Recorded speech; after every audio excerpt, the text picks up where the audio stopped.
Hi friends, welcome to అనగా delight channel. ఈరోజు మనం ఈ వీడియోలో హైదరాబాదులో ఉన్న జగన్నాథ స్వామి టెంపుల్ని చూడబోతున్నాం. ఈ టెంపుల్ వచ్చి బంజారా హిల్స్ రోడ్ నెంబర్ 12లో భవానీ నగర్లో ఉంది. ఈ టెంపుల్కి మనం వెళ్ళాలి అనుకుంటే హైదరాబాద్ రైల్వే స్టేషన్ నుంచి 7 కిలోమీటర్స్ ఉంటుంది. అలాగే సికింద్రాబాద్ రైల్వే స్టేషన్ నుంచి 12 కిలోమీటర్స్ అనేది ఉంటుంది. మెయిన్గా ఈ టెంపుల్కి మనం రావాలి అనుకుంటే 2 వేస్ అనేవి ఉంటాయి. బై బస్ కానీ లేదు అంటే బై మెట్రో ద్వారా మనం రావచ్చు. మెట్రోలో రావాలి అనుకుంటే Jubilee hills road number 5 metro స్టేషన్లో మనం దిగితే కనుక మనకి కింద మెట్రో స్టేషన్ నుంచి ఆటో ఫెసిలిటీస్ అనేవి ఉంటాయి టెంపుల్కి. లేదు అంటే మనం క్యాబ్లో రావచ్చు, ఆర్ లేదు ర్యాపిడో యూజ్ చేసుకొని మనం ఈజీగా టెంపుల్కి రావచ్చు.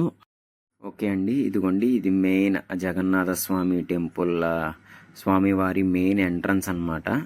ఆ తర్వాత ఇది పక్కనే లెఫ్ట్ సైడ్లో శివాలయం అన్నమాట.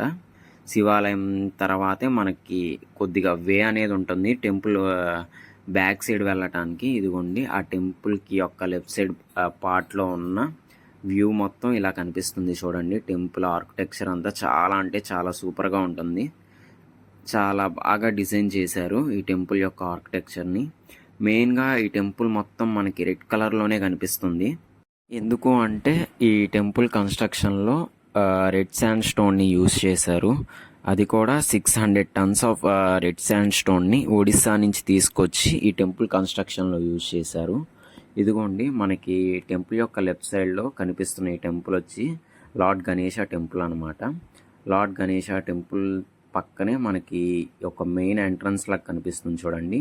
ఈ ఎంట్రన్స్ వచ్చేసి మనకి మెయిన్ జగన్నాథ స్వామి యొక్క లెఫ్ట్ సైడ్ భాగంలో ఉన్న ఒక ఎంట్రన్స్ అన్నమాట. ఎంట్రన్స్ ద్వారా కూడా మనం టెంపుల్లోకి రావచ్చు. మనకి ఈ జగన్నాథ స్వామి టెంపుల్ వచ్చేసి హైదరాబాద్లో 2009లో కన్స్ట్రక్ట్ చేశారు. మనం ఇప్పుడు చూస్తున్న ఈ పార్ట్ మొత్తం స్వామివారి జగన్నాథ స్వామివారి టెంపుల్ యొక్క లెఫ్ట్ సైడ్ భాగంలో ఉంది ఈ ఏరియా మొత్తం. ఇక్కడ మనం ప్రశాంతంగా కాసేపు ఈ ఏరియాలో కూర్చోవచ్చు. అలాగే చూడండి టెంపుల్ యొక్క ఓవర్ వ్యూ మొత్తం ఈ సైడ్ నుంచి మనం చూడవచ్చు. చాలా అంటే చాలా అద్భుతంగా ఉంది. ఎంత బాగా డిజైన్ చేశారు అంటే అంత వండర్ఫుల్గా ఉంది ఈ డిజైనింగ్ కూడా. ఆ టెంపుల్ యొక్క ఆర్కిటెక్చర్ అనేది చాలా అద్భుతంగా ఉంది. అలాగే ఇటు చూడండి, ఇటు సైడ్ మొత్తం వాల్స్ అన్నిటికీ శ్రీకృష్ణుడి స్టోరీస్, అలాగే శ్రీ మహావిష్ణువు యొక్క స్టోరీస్ మొత్తం మనకి అర్థమయ్యే విధంగా స్టాచ్యూస్ రూపంలో మనకి ఏర్పాటు చేశారనమాట. ఈ టెంపుల్ని కనుక మనం పూర్తిగా గమనించినట్టయితే మనకి యాస్టీస్ పూరి జగన్నాథ స్వామి టెంపుల్ అంటే ఒడిస్సాలో టెంపుల్ అనేది ఎలా ఉంటుందో అదే విధంగా దానికి రిపుల్గా ఈ టెంపుల్ని కన్స్ట్రక్ట్ చేశారు. ఇదిగోండి ఇప్పుడు మనం చూసే ఈ టెంపుల్ వచ్చేసి స్వామివారి టెంపుల్ వెనక వైపు విమలాదేవి టెంపుల్ అన్నమాట. అమ్మవారిని దర్శించుకున్నాం కదా, ఆ అమ్మవారి టెంపుల్ తర్వాత బ్యాక్ సైడ్ ఇంకొక ఎంట్రన్స్ ఉంటుంది. బ్యాక్ సైడ్ ఎంట్రన్స్ ద్వారా కూడా మనం టెంపుల్లోకి రావచ్చు. ఇప్పుడు ఇక్కడ కనిపిస్తుంది మొత్తం టెంపుల్ యొక్క మెయిన్ గోపురం అన్నమాట. టెంపుల్ యొక్క హైట్ వచ్చేసి 70 feet హైట్ ఉంటుంది. ఆ తర్వాత మనం ఇటు టెంపుల్ బ్యాక్ సైడ్ నుంచి ఇటు రైట్ సైడ్ వైపు వస్తే మనకి ఇదిగోండి చూడండి నవగ్రహాలు అనేవి కనిపిస్తాయి. నవగ్రహాలను మనం దర్శించుకున్న తర్వాత ఈ నవగ్రహ మండపానికి ఎదురుగానే అంటే ఈ నవగ్రహ మండపానికి స్ట్రైట్గా మనకి మహాలక్ష్మి అమ్మవారి టెంపుల్ ఉంటుంది. ఇదిగోండి చూడండి అమ్మవారి టెంపుల్. మనం శ్రీ మహాలక్ష్మి అమ్మవారిని దర్శించుకున్న తర్వాత మనం ఈ టెంపుల్ యొక్క రైట్ సైడ్ వైపు నుంచి మనం ఫ్రంట్కి టెంపుల్ యొక్క మెయిన్ ఎంట్రన్స్ వైపుకి వెళ్ళొచ్చు. ఈ మెయిన్ ఎంట్రన్స్ వైపు వెళ్ళే వేలో రైట్ సైడే కన్స్ట్రక్షన్ చేస్తున్నారు చూడండి కొద్దిగా. అది వచ్చేసి హనుమాన్ టెంపుల్ అనమాట. ఇక్కడ ఆంజనేయ స్వామి వారు మనకి దర్శనమిస్తారు.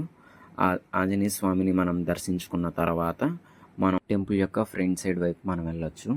ఈ ఫ్రంట్ సైడ్ వెళ్ళే వేలో కూడా సైడ్ ఉన్న వాల్స్కి మనకి రామాయణం స్టోరీ మొత్తం అర్థమయ్యే విధంగా స్టాచ్యూస్ రూపంలో ఏర్పాటు చేశారనమాట. ఎంత అద్భుతంగా ఏర్పాటు చేశారంటే అంత అద్భుతంగా ఏర్పాటు చేశారు. ఈ టెంపుల్ అనేది ఓవరాల్గా చాలా అంటే చాలా బాగుంటుంది. ఎవరైతే హైదరాబాద్ని విజిట్ చేద్దాము అని వచ్చారో వాళ్ళైతే కనుక తప్పకుండా ఈ టెంపుల్ని మిస్ అవ్వకుండా ఈ టెంపుల్ని అలాగే ఈ జగన్నాథ స్వామి వారిని దర్శించుకొని వెళ్ళండి. మీరు దర్శించుకున్న తర్వాత ఈ టెంపుల్ చాలా బాగుంది అని మీరే చెప్తారు. ఎందుకు అంటే ఈ టెంపుల్ యొక్క ఆర్కిటెక్చర్ కానీ ఈ డిజైనింగ్ కానీ మనం ఎక్కడా చూసుండము. అంత బాగా వీళ్ళు కన్స్ట్రక్ట్ చేశారు హైదరాబాదులో. ఎవరైతే ఈ వీడియో చూశాక ఈ జగన్నాథ స్వామి వారి టెంపుల్ని విజిట్ చేయాలి అనుకుంటున్నారో నా యొక్క సజెషన్ వచ్చేసి ఈ టెంపుల్ని ఎవరైనా విజిట్ చేయాలి అనుకుంటే ఈవినింగ్ 5 to 9 ఉంది చూడండి, ఆ టైంలో వెళ్ళండి. ఎందుకు అంటే ఇక్కడ మొత్తం కింద గ్రౌండ్ అంతా గ్రానైట్ యూజ్ చేసి కన్స్ట్రక్ట్ చేశారనమాట. మనం మార్నింగ్ వెళ్తే ఎండకి మనకి కాళ్ళు అనేవి కాలుతాయి. అందుకే ఆ మార్నింగ్ వెళ్ళకుండా ఈవినింగ్ వెళ్తే బెటర్. అలాగే క్లైమేట్ కూడా మనకి చల్లగాను కూల్గా బాగుంటుంది. మనం వెళ్ళినా ఎంజాయ్ చేయొచ్చు. అలాగే ప్లెజెంట్ ఫీలింగ్ని మనం ఫీల్ అవ్వచ్చు ఈ టెంపుల్లో. అందుకని చెప్పి నేనైతే కనుక ఈవినింగే ప్రిఫర్ చేస్తాను ఎవరైనా విజిట్ చేయాలి అని అనుకుంటున్నారో ఫస్ట్ టైం. అలాగే నైట్ వచ్చి మనకు ఇంకొక అడ్వాంటేజ్ ఏంటంటే టెంపుల్ మొత్తం లైటింగ్స్తో నిండిపోయింది. నైట్ వ్యూ అనేది మార్నింగ్ వ్యూ కన్నా ఇంకా బాగుంటుంది. ఎందుకు అంటే టెంపుల్ 6 అవ్వగానే ఈవినింగ్ ఫుల్ ఆఫ్ లైట్స్తో నిండిపోయి ఉంటుంది.